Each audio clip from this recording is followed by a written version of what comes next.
Hello divine soul, नमस्कार, अस्सलाम वालेकुम, सत श्री अकाल। स्वागत है आपका। कैसे आप सब लोग? आशा करती हूँ आप सब ठीक होंगे। दोस्तों, आज जो मैं रीडिंग लाई हूँ वो है साईं बाबा के मैसेज। हम देखेंगे कि इस बार साईं बाबा हमें क्या मैसेज देने वाले हैं। तो ये मैसेज किसी न किसी तरीके से आप लोगों को रेजोनेट हो गई तो आप इसे ज़रूर पूरी वीडियो देखें। और अगर आपको मेरी वीडियो की अधिक जानकारी चाहिए तो आप डिस्क्रिप्शन बॉक्स को चेक कर सकते हैं, वहाँ से आपको सारी जानकारी मिल जाएगी। और मेरा व्हाट्सअप नंबर भी दिया गया है, तो अगर आप पर्सनल रीडिंग चाहते हैं तो कांटेक्ट कर सकते हैं। और अगर मेरी वीडियो आपको अच्छी लगती है, रेजोनेट होती है, तो प्लीज़ लाइक, शेयर और कमेंट्स ज़रूर कीजिए। और चलिए हम देखते हैं साईं बाबा क्या मैसेज देना चाहते हैं। चलिए,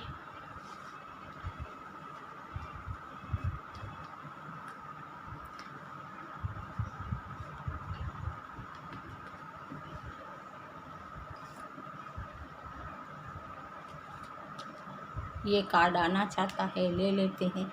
ये भी आना चाहता है तो ले लेते हैं। चलिए देखते हैं क्या है साईं बाबा के मैसेज हम सब के लिए। पहला कार्ड है, आप अद्वितीय हो। मतलब साईं बाबा कहना चाहते हैं कि आप सबसे अलग हो, आपका सफ़र अनोखा है, किसी और से स्वयं की तुलना मत कीजिए। मतलब साईं बाबा कहना चाहते हैं कि आप सबसे अलग हो, आप अपनी तुलना किसी और से मत कीजिए। क्योंकि कभी कभी ऐसा होता है कि हम हर बार अपनी तुलना और लोगों से करते रहते हैं कि मैं और जो दूसरा पर्सन है उसने तो एक साथ ही मतलब ग्रेजुएशन किया, उससे तो कितनी अच्छी जॉब मिल गई, मुझे नहीं मिल रही, या फिर उसके पास कितना अबंडेंस है, मेरे पास नहीं। मतलब ऐसी बातों में हम अपने ख्याल में रहते हैं और तुलना करते रहते हैं। जैसे कहते हैं ना, कभी कभी हमें ऐसा होता है कि वो पर्सन कितनी खूबसूरत है, मेरे पास इतनी खूबसूरती नहीं, वगैरह वगैरह। इन सब चीज़ों में हम तुलना करते रहते हैं। तो बाबा ये कहना चाहते हैं कि आप अलग हो, डिवाइन ने आपको अलग मतलब पर्पस के लिए दुनिया में भेजा है। और जो जिसने पा लिया है वो उन्होंने पा लिया है, लेकिन आप उससे बेहतर पाने वाले हो, आपको उससे बेहतर मिलने वाला है, आपको डिवाइन की तरफ से मिलने वाला है। जो भी मिलने वाला है वो आपको डिवाइन टाइम पे मिल जाएगा और वो सबसे बेहतर होगा। तो आप अपनी तुलना किसी से मत कीजिए। दूसरा जो मैसेज है वो है, आप मेरे जैसे ही है। वे जो कंगाल है, भूखे हैं और दुखी है, मैं उनके करीब हूँ। साईं बाबा सबसे ये कह रहे हैं कि आप सब लोग मेरे जैसे हैं। क्योंकि जो कंगाल, भूखे और दुखी है, साईं बाबा उनके करीब है। और जाहिर सी बात है, देखा गया है कि जो भी लाचार, मजबूर या गरीब होते हैं उनको तो सिर्फ कहते हैं ना कि ऊपर वाले का ही सहारा होता है। और वो लोग चाहे कितनी भी तकलीफ़ हो, कष्ट हो, उनको रहने की जगह ना हो, छोटे छोटे बच्चे हों, बारिश, गर्मी, ठंडी, फिर भी वो आराम से रहते हैं और अपना गुजारा भी करते हैं और खुश भी रहते हैं। क्यों? क्योंकि उनके पास डिवाइन की ब्लेसिंग होती है, उन पे डिवाइन की नज़र होती है। और साईं बाबा भी यही कहते हैं कि वे जो कंगाल है, भूखे हैं और दुखी हैं, मैं उनके करीब हूँ। तो साईं बाबा की ब्लेसिंग उनके साथ है, तो जाहिर सी बात है उन्हें जो भी तकलीफ़ होगी वो ब्लेसिंग से दूर हो जाएगी। तीसरा कार्ड आया है, आसक्ति। भौतिक जगत में आपके कर्तव्यों और भूमिका के प्रति आसक्ति के बावजूद अपने आध्यात्मिक उद्देश्य के प्रति जागरूक रहिए। बाबा कहना चाहते हैं कि आप अपने भौतिक जगत में, मतलब मटेरियल लाइफ में तो हम सब कुछ करते हैं, 9 से 12, 12 से छः कुछ भी स्कूल हो, जॉब हो, बिजनेस हो, हम जाते हैं, हम वो मतलब बिल्कुल एकदम पंक्चुअल हो के करते हैं। उसमें हम ज़रा भी 5 मिनट की भी देरी बर्दाश्त नहीं करते और वक्त पे पहुंचना चाहते हैं। और जो भी हमारे मतलब फंक्शन होते हैं या फिर गेट टुगेदर होता है या हमारे जो भी जो प्रसंग होते हैं, जो हमारी जिम्मेदारी होती है, शादी है, बच्चों की शादी है, वो भी हम अच्छी तरह से उसे अंजाम देते हैं। लेकिन बाबा ये कहते हैं कि इन सब के बावजूद एक आपको अपने आध्यात्मिक उद्देश्य के प्रति भी जागरूक रहना चाहिए। मतलब थोड़ा आपको स्पिरिचुअलिटी में भी अपने आप को उस तरफ भी ध्यान देना चाहिए, थोड़ा आध्यात्मिक भी होना चाहिए, थोड़ा ईश्वर की तरफ भी झुकाव होना चाहिए आपका। भले आप पूरे दिन प्रार्थना ना करें, कि कोई ये नहीं कहता कि पूरे दिन मंदिर मस्जिद में बैठो, लेकिन आप कुछ वक्त तो दे सकते हैं ना। जिन्होंने हमें इस धरती पे भेजा है, हमें इतने कहते हैं ना ऐशो आराम की ज़िंदगी दी है, हमें वो हर चीज़ दी है कि जिससे हमें कोई कहते हैं ना कोई भी चीज़ की हमें कमी ना पड़े, हर चीज़ उन्होंने दी है। तो हमें उनके जो भी उन्होंने दिया है कि उनकी वजह से हम सांस ले रहे हैं। आज जो हालात अभी हुए थे तो हम अभी भी मतलब सेफ है, सलामत है, हमारा परिवार ठीक है, हम सांस ले रहे हैं।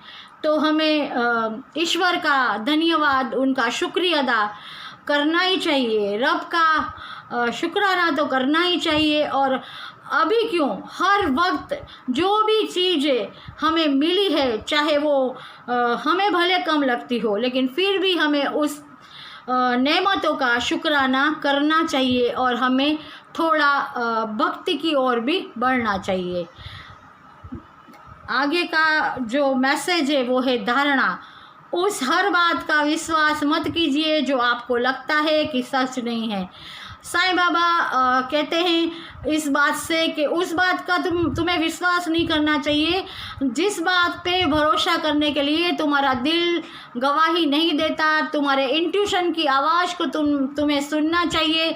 अगर वो कहती है कि हाँ ये बात सही है तो मानो, और अगर इंट्यूशन की आवाज़ तुम्हें ये कहती है कि ये बात सही नहीं तो तुम्हें नहीं माननी चाहिए। क्योंकि ये दुनिया ही ऐसी है कि कभी कभी हमें मैनिपुलेट बातें करके हमारा फ़ायदा ले जाती है और आखिर में हमें पछताना पड़ता है। तो किसी पे भी विश्वास करने से पहले अपने दिल की आवाज़ को, अपने इंट्यूशन की आवाज़ को पहले सुनिए।